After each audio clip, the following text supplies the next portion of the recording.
श्री राम की चिंता नहीं की। आज जैसे हम लोग टेंट में बैठे हैं, ऐसे ही पिछले 500 साल से राम लल्ला टेंट के नीचे धूप गर्मी धूल मिट्टी में विराजमान रहे।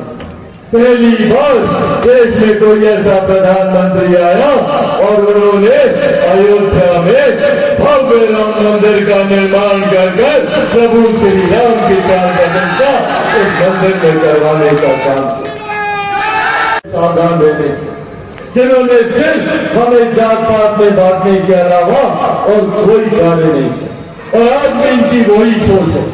और उस सोच को साधने के लिए हर कदर का झूठ ये लोग बोलने का काम करते हैं।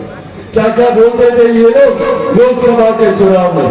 कहते थे ना कि भैया अगर नरेंद्र मोदी जी की सरकार आ गई तो आरक्षण समाप्त हो जाएगा, संविधान समाप्त हो जाएगा, लोकतंत्र की हत्या हो जाएगी।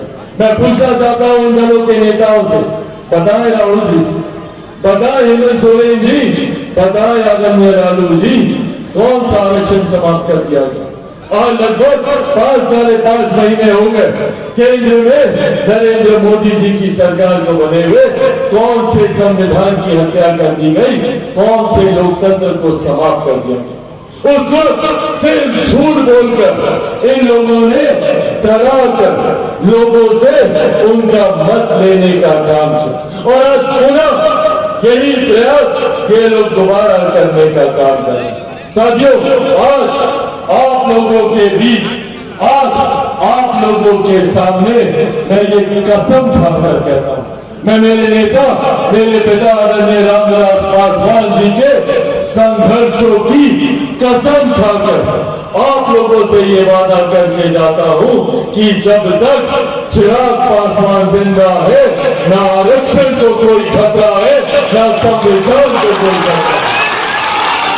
तमाम बातें आप लोगों के साथ साझा करने का बस एकमात्र उद्देश्य, एकमात्र लक्ष्य है, ताकि ये बातें आप लोगों के बीच रखकर आप लोगों को विश्वास दिला सके कि जिस सोच के साथ हमारी सरकार आगे बढ़ने का काम कर रही है, उसमें जात पात धर्म मजहब से उठकर गरीबों को मुख्य धारा के साथ जोड़ने की सोच है।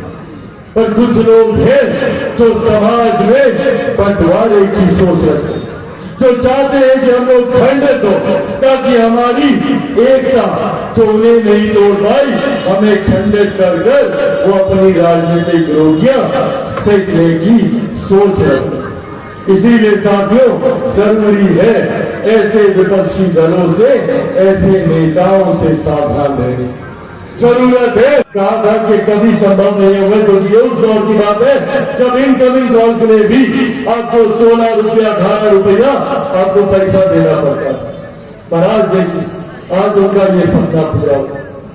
आज भी मुझे गर्व होता है कि उनके जाने के लगभग 4 साल के बाद आज भी दुनिया की सबसे बड़ी गरीब कल्याण की योजना, जिसको हमारे देश में प्रधानमंत्री गरीब जन कल्याण योजना के नाम से जाना जाता है, आज ये हमारे नेता, मेरे पिता आदरणीय रामविलास पासवान जी की देन है कि आज उनकी वजह से इस योजना के तहत देश में 80 करोड़ लोगों को मुफ्त में अनाज दिया जा रहा है।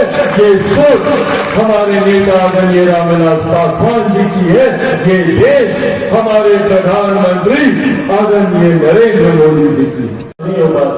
और उन्होंने हर संभव प्रयास किया, गरीबों से जुड़े हुए हर कार्य को उन्होंने धरातल पर उतारने का काम किया। आज जब मैं अपने युवा साथियों को देखता हूं कि हाथ में कैमरा पकड़े हुए मोबाइल फोन से तस्वीरें लेते हैं, मुझे याद है जब वो संचार मंत्री थे, उस वक्त पहली बार देश में मोबाइल फोन आए थे, और उस वक्त ये अमीरों की जागीर माने जाते थे ये मोबाइल फोन।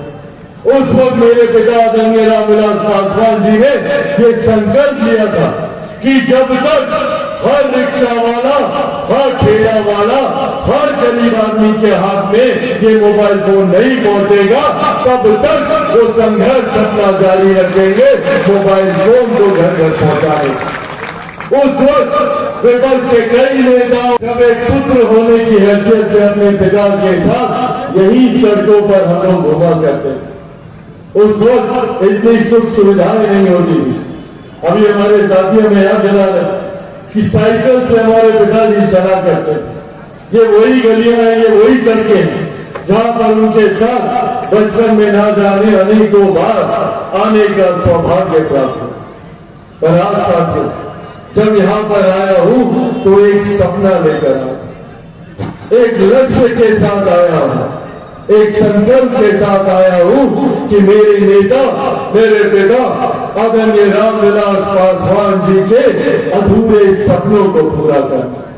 और उन्होंने यकीनन ये सपना देखा था कि झारखंड जैसे देश के बाकी राज्य विकास की गति पर तीव्र गति से आगे बढ़ रहे हैं, तो उनका भी सपना था कि झारखंड भी विकास की राह पर आगे बढ़ते हुए विकसित राज्यों की श्रेणी में बराबरी पर आकर खड़ा है। उसके साथ हमारी सरकार काम करेगी, जिस सरकार का मजबूती से समर्थन और जिस सरकार में मजबूत नेतृत्व मेरे नेता, मेरे पिता आदरणीय रामविलास पासवान जी का भी रहा। आज जब यहां आप लोगों के बीच उपस्थित हूं तो किसी सरकार के मंत्री की हैसियत से नहीं, किसी गठबंधन के नेता की हैसियत से नहीं, बल्कि आपका भाई, आपका बेटा बनकर आया हूं, क्योंकि ये वो धरती है जिसने मेरे नेता, मेरे पिता को अपार प्यार, अपार स्नेह देने का काम किया। मुझे याद है